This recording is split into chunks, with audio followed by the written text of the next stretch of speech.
our colleagues at the Makerere University Institute for Social Research who supported us in this project, and especially our colleague and friend Wilberforce Kisama Mugerwa, without whom our time in Uganda would have been much less productive. So the title of this talk is Roads, Agriculture, and Economic Development in Africa, the Case of Uganda. This is very much a model-driven exercise, and so it'll look a little different from some of the other papers that we've seen over the last day or two. As a background, and I'm not telling anybody in this audience things that you don't already know, large fractions of Uganda's population are living in rural areas. That's about 85%. And most of those are actually working in agriculture. That's 73%. It looks as though people working in the agricultural sector have very low productivity relative to non-agriculture. So in spite of the 73% in the labor force in agriculture, the sector as a share of GDP is, depending on which year you look at, hovering around 20%.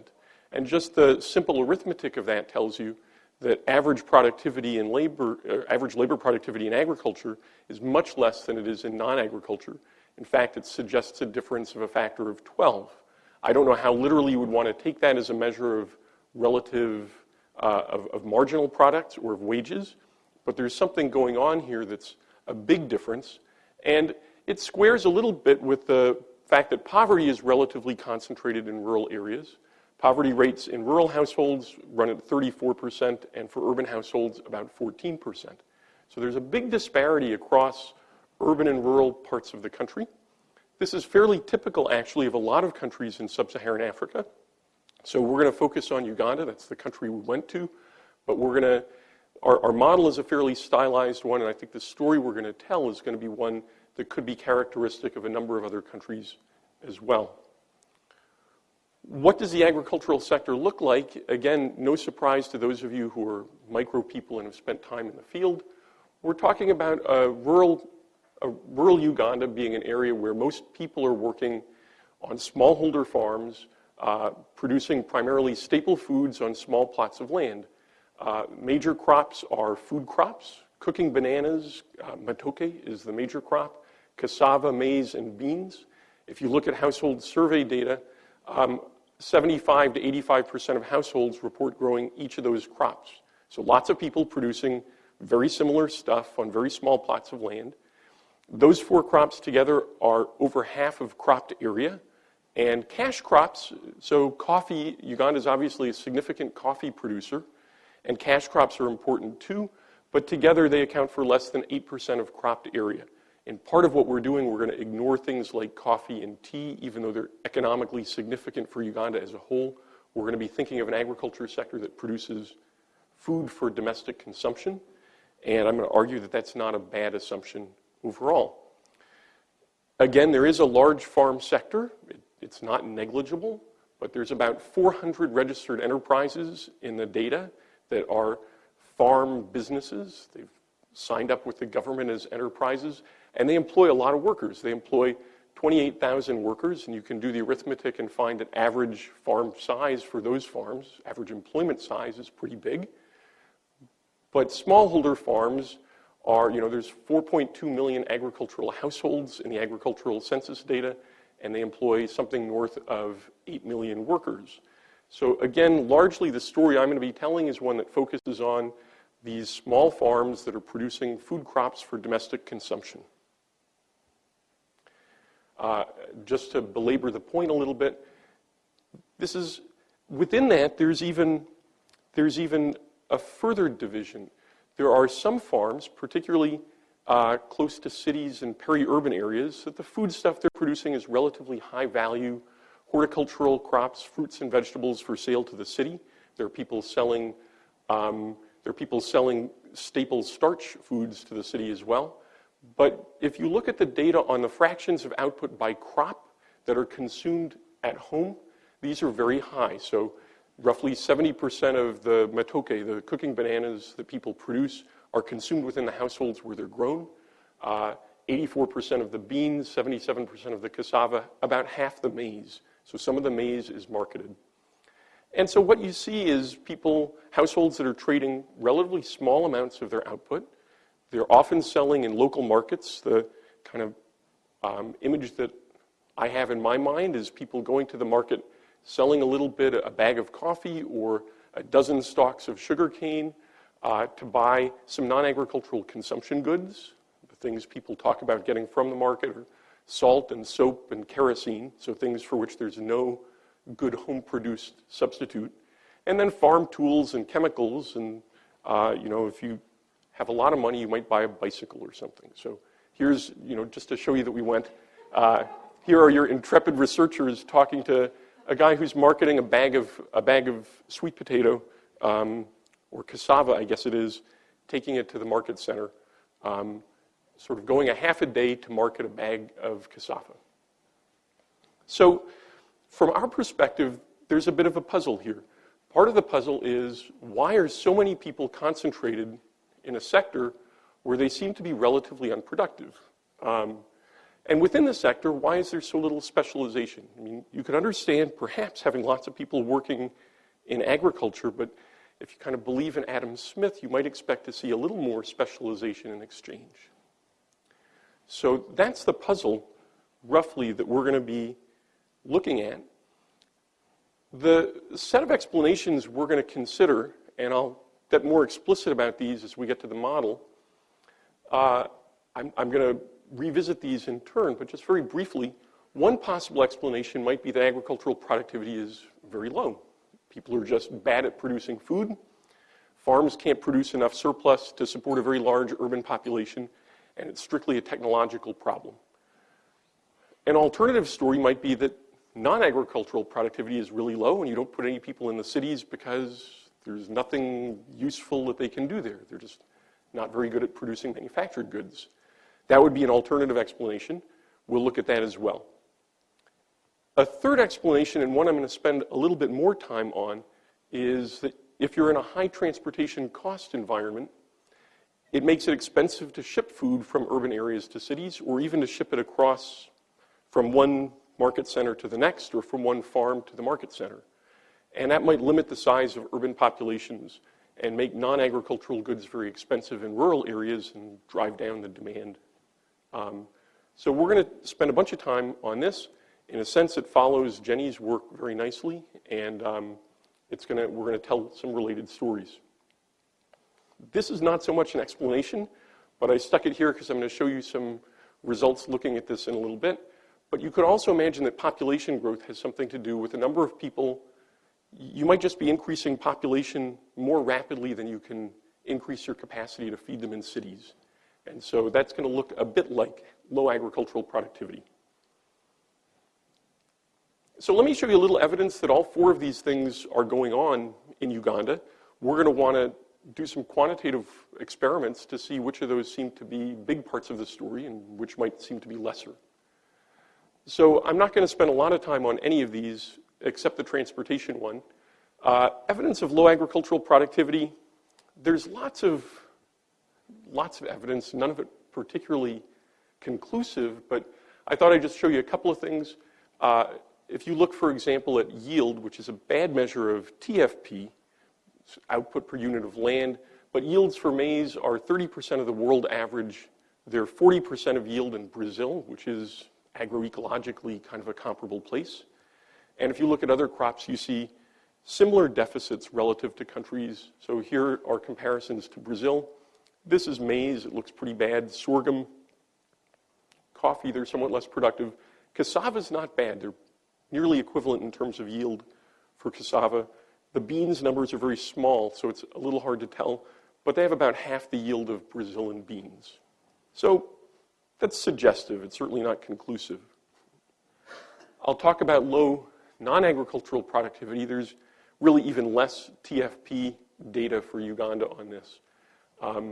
Average productivity is obviously higher than in agriculture. We already saw those numbers, but very low by world standards. And if you were looking for for kind of a comparison of TFP or productivity in a cross-country sense, you might look at what they export. Are they producing stuff well enough that they're competitive at the world level? And the answer is no. Basically, there are very few manufactured exports or non-agricultural exports. Soap, hand tools, electric current is a funny export, and then a few minerals. there will be some petroleum exports coming up in the next few years. So let me spend a little more time and make a little more serious kind of argument for what's going on, for the differences in transport costs. So first, just to look at some data on remoteness. And there's fairly good data, GIS maps of where people live and of what kind of roads and road quality are available. So according to one GIS analysis of this, about 3/4 of the population live more than 2 hours from a market center. A market center is not a big wholesale market. These are like Jenny's rural markets. These are places where you could actually go and find a market at which you could buy and sell stuff. 1/4 of the people live more than 5 hours from a market center. And the measurement of distance here is travel time, which takes into account whether this is something you have to walk or something you can ride a bicycle on. Maybe a useful measure is this one. Average distance to a health clinic is 7 kilometers, and 77% of people report that they walk to get to their health clinics. So people are far enough away from right? It's one thing to walk to a health clinic, not very good if you're feeling sick, but by the time you have a 50 kg bag of maize on your head, that's far. Roads are really bad. Again, for anybody who's spent time in rural Africa, there's no surprise here.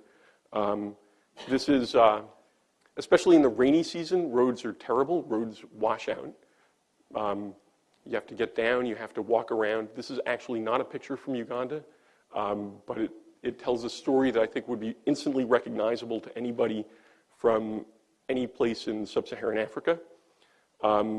In the dry season, things are a little better, but not much. The wet season wear and tear on roads leaves things rutted and difficult, very difficult to access.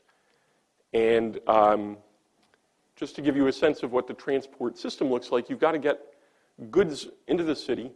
Uganda is it's an interesting special case because the staple food, or one of the staple foods, matoke, a cooking banana, is sold fresh.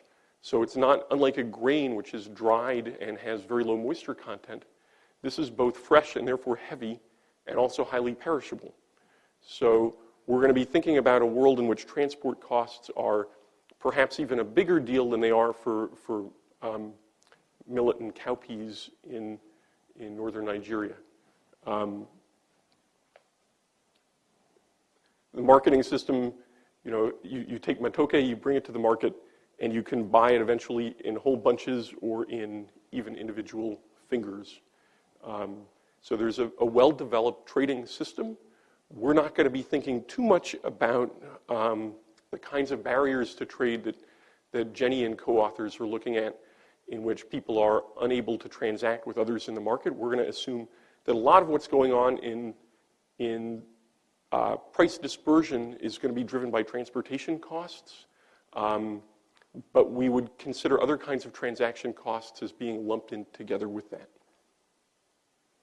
So again, the roads are very bad.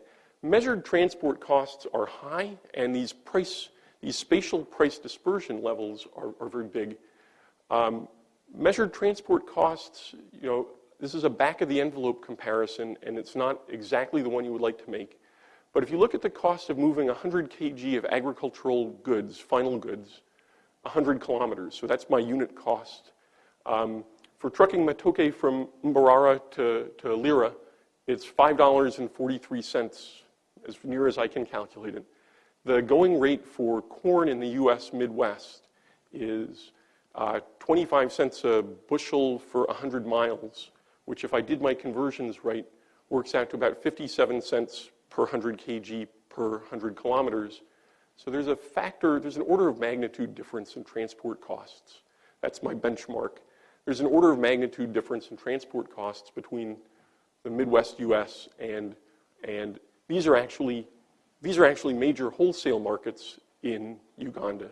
So I'm looking at, this is the cost in the U.S. for going from a farm to a grain elevator or from one local grain elevator to another. So this is actually a transport cost in Uganda along what pass for main roads. So my favorite statistic, again, to make the case that transport costs are something you would want to take seriously here is if you look at Uganda's paved road density in 2003, and paved roads are that's not necessarily the right measure for road quality. They have about 16,000 kilometers in an area of 200,000 square kilometers. If you look at Britain at the time the Romans left in 350 AD, they had 12 to 15,000 kilometers of paved roads in an area of 240,000 square kilometers. So you wouldn't actually want to make the case that Uganda is 1,700 years behind Britain, but there's a lot of room for improvement in transport costs. My last category was population growth. Uganda's population growth is now one of the highest in the world at 3.2%. You can all do the math, but I'm going to show you some results in a minute in which we look at the effects of increasing population by about 10%. That's not a crazy size increment to look at. Okay, I haven't gotten to the model yet. Specific questions we want to ask are how would the economy respond to each of the following? An improvement in agricultural productivity, an improvement in non-agricultural productivity, a reduction in transport costs, and some kind of population growth. We're going to look at how we think these things would play out in terms of changing the allocation of workers across sectors, how they'd affect the prevalence of semi-subsistence agriculture, and how they'd affect welfare. To ask those questions, we're going to use a model. We're going to use a general equilibrium model because we're really interested in how the sectoral composition of the economy changes, and for that we're going to need to think in a GE sense.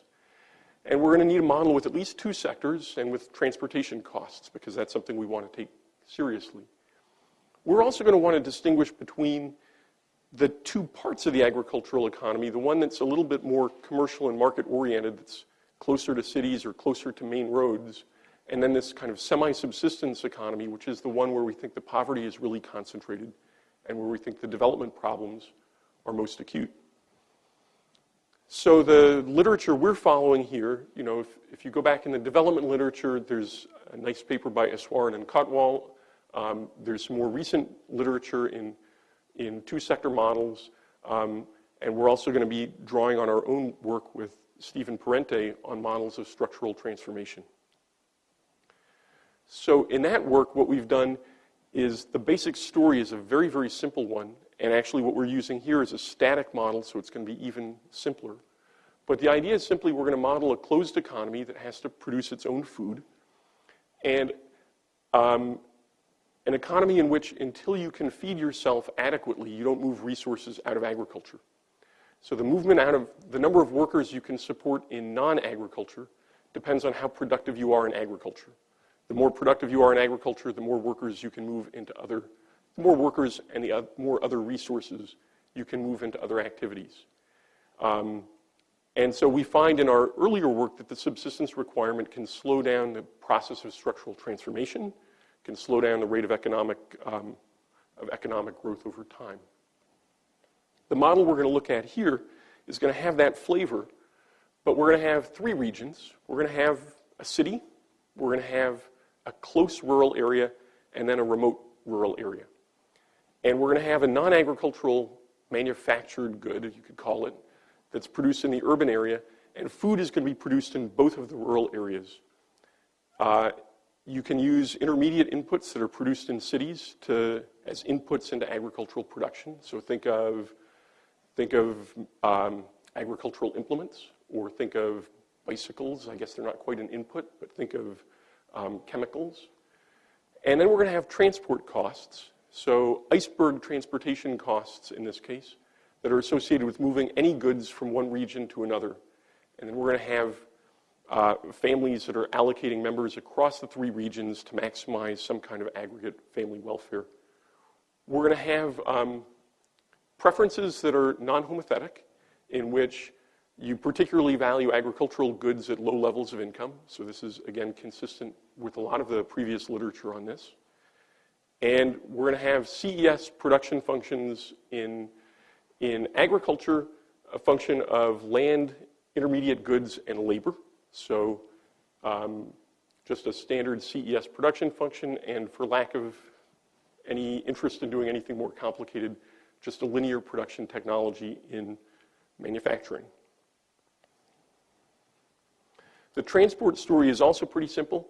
We're going to have iceberg transport costs, which just mean that you lose a fraction Q1 of your output when you transport goods when you transport any goods between the city and the close rural area, and you're going to lose a fraction Q2 when you move any goods between the close rural area and the far rural area. We're going to let people move costlessly, which is a big assumption, I suppose, but we're thinking that the cost of a bus ticket isn't that big. It's something we could take more seriously. Feasibility is just given by the fact that the sum of agricultural goods that are produced has to equal a sum of what disappears as consumption in each of the regions and what disappears due to melting away in transport. And the same thing is going to hold in the manufacturing side. And then the labor market, the number of people you can use in each sector is given by total population. Not going to claim that this is a detailed calibration. So this is in the spirit of a numerical exercise. But we've rigged things in such a way that we want to capture some key features of the Ugandan economy. So we have a CES production function. There's an intermediate goods share of about 0.2, a labor share in the CES function. Some of these numbers, let me point out a couple of things that you should pay attention to. The first is the transport cost from the city to the close rural area. So we're fixing that at 10%. You move goods between cities and the close areas, and 10% of them vanish in smoke. And then we've set it much higher for the remote areas, so we've got that at 0.6. And then we've allocated 10% of the land to the close area and 90% to the remote area. We don't know what those numbers really ought to be. The model isn't literal enough that we can claim that these are matching anything. So we'll play around a little bit. I'll show you some results when we play around with what these numbers are. Just to give you a sense of a benchmark and numerical equilibrium here, this is what we get, and I'm just going to show you two sets of numbers. The first is the fraction of the population that lives in the urban area, the close rural area, and the remote area using this set of parameters. And then the use of intermediate inputs in close agricultural areas and remote areas. And just want to point out that what we're picking up here is we've got a little over 70% of the population living in remote areas where basically they're using, I'm missing a zero here. Or I flipped these somehow. They're using very little of, I've got them flipped. They're using something like just under 0.02 of intermediate inputs. And then we have about 20% of the population in urban areas. So we're getting pretty close to hitting a target here of an 80% rural population. Since I haven't claimed to, we've rigged these numbers to produce these results, you shouldn't think that's very interesting. What I want to show you is how the results change as we start to play with different scenarios. When I do that, I want to think about making welfare comparisons, how much better off or worse off people are in this economy under these different scenarios. Since I'm not backing out prices and I'm not measuring GDP, I need some kind of a welfare measure, and the measure I'm going to use is I'm going to consider relative to the benchmark consumption levels. So I know how much people consume in each region, in each scenario. And what I'm going to ask is what proportionate change in the consumption bundle of agricultural goods and manufactured goods in each region. So how much would you need to change that vector of consumption to achieve the same utility level or how much are you, that's right, how much are you, if you increase the benchmark consumption bundle, how much do you have to increase it to be equivalent to what you find in these scenarios? I think that'll make more sense when I show you some numbers. So this is my same benchmark. Again, I seem to have flipped the column headings here, but this is my same benchmark equilibrium. The first scenario I'm going to show you is one in which we increase agricultural TFP by 10%. And then I'm going to show you what happens if we leave agricultural TFP unchanged and increase manufacturing TFP by 10%. And then there's a series of other things. So just to show you what happens if you increase agricultural TFP by 10%, it drives up, right, you don't know ex ante. You could imagine that would pull more people into rural areas because they're better at producing agricultural goods. In this model, it actually pulls more people into the city because it's become, you have more food available to provide to the cities. So you've got more agricultural surplus. And so this gives us an increase in the urban population from about 20% to 26%. And the big impact is coming because you're pulling a lot of people out of the remote regions. You're actually pulling some from the remote regions into the closer regions. So you drop the number of people living in semi-subsistence from about 71% to just over 62%. The welfare gain that goes along with that is that that's roughly the same as increasing everybody's consumption allocation in the benchmark by about a third. So that's a significant, that's a big impact on welfare. Let me contrast that with what happens if you increase non-agricultural TFP by 10%, in which case you don't move the allocations of population very much at all. So there's very little impact on where people are working if what you're doing is changing non-agricultural TFP because you still don't have much extra ability to feed people, right? You can't move more people to the cities because you simply don't have more agricultural goods to supply them with. And so the welfare gains that are associated with this scenario are quite a lot smaller. Next, I want to show you two scenarios in which we see improvements in the transportation situation. So the first one, we could model an improvement in transportation in a couple of different ways here.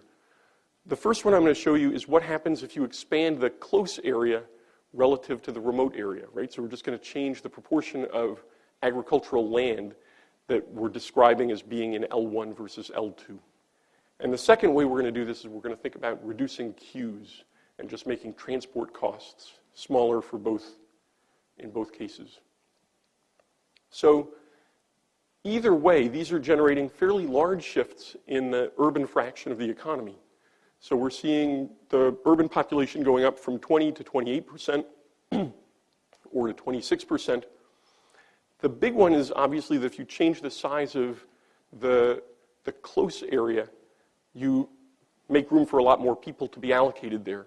And so, in a sense, think of this as expanding the transportation network that feeds into the cities, and that has a fairly big effect on how many people are living in connected areas. And so you're reducing the fraction of the population in remote areas. Both of these interventions have comparable welfare gains to what you get from a 10% increase in agricultural TFP. So that's the number where I'd steer your attention to. Finally, let me show you what happens if you increase the population in this model by 10%. So that's 3 years worth of population growth. Here's what's kind of interesting. It actually reduces both the absolute number. So my population here goes from 1 to 1.1. And the absolute number of people living in the cities actually falls. The fraction certainly falls, and the fraction of people living in remote areas rises. The story here is that with higher population and very little ability to support people in the cities, you can't really, if nothing else has changed, you can't really support any more people than you did previously in the cities. And in fact, you can support them less because there's diminishing marginal return to labor in rural areas. Those workers, as you add them in rural areas, are producing proportionally less surplus than you had before. So let me move on and show you the next set of results here. How am I doing? Fine. So a couple of lessons. All three channels viewed separately lead to declines in agriculture's share of workforce. The biggest impacts are from agricultural productivity and increases in the fraction of land with good transportation access to the city. Nothing I've said here, nothing I haven't said. Let me show you quickly a couple of what I guess I'd think of as interactions if I did econometrics. But what happens if you change a couple of things at the same time? Because it turns out that the effects are not simply additive. So I'm going to show you, again, relative to the benchmark, What happens if you have these increases in productivity and reductions in transport costs taking place simultaneously? So that sounds like a lot, but these are still a 10% increase in agricultural TFP, a 10% increase in non-agricultural TFP, and a 10% reduction in transport costs. These don't seem like crazy size interventions. And what you'll see is a fairly large drop in the fraction of people living in semi-subsistence and enormous impacts on welfare over here. And the gains that you're getting in welfare terms in particular, so the changes in the fraction of population in urban areas look sort of additive relative to what you got if you change these things separately, but the welfare gains are bigger than additive. So what's going on here and what are key assumptions? In an effectively closed economy, which is what I'm arguing is a reasonable story for Uganda perhaps, but not a reasonable story for some coastal countries with great access to trade and to ports. But if food is something that's very important when you're poor, if you need to feed people, so if you take seriously this kind of non-homotheticity in preferences, improvements in agricultural productivity have to matter for how much of the population is in rural areas producing and consuming for themselves.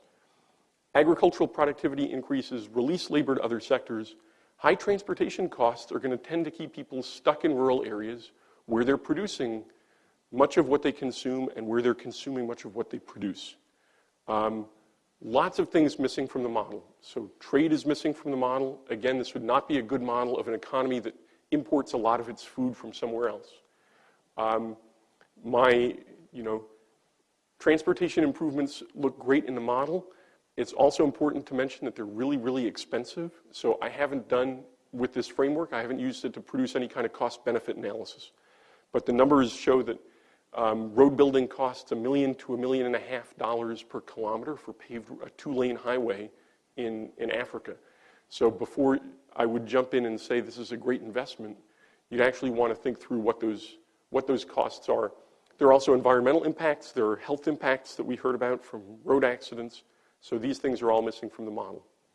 I guess I should stop here. This is, again, your research team in the field, and I'd like to thank, again, the organizers for inviting us to do this work.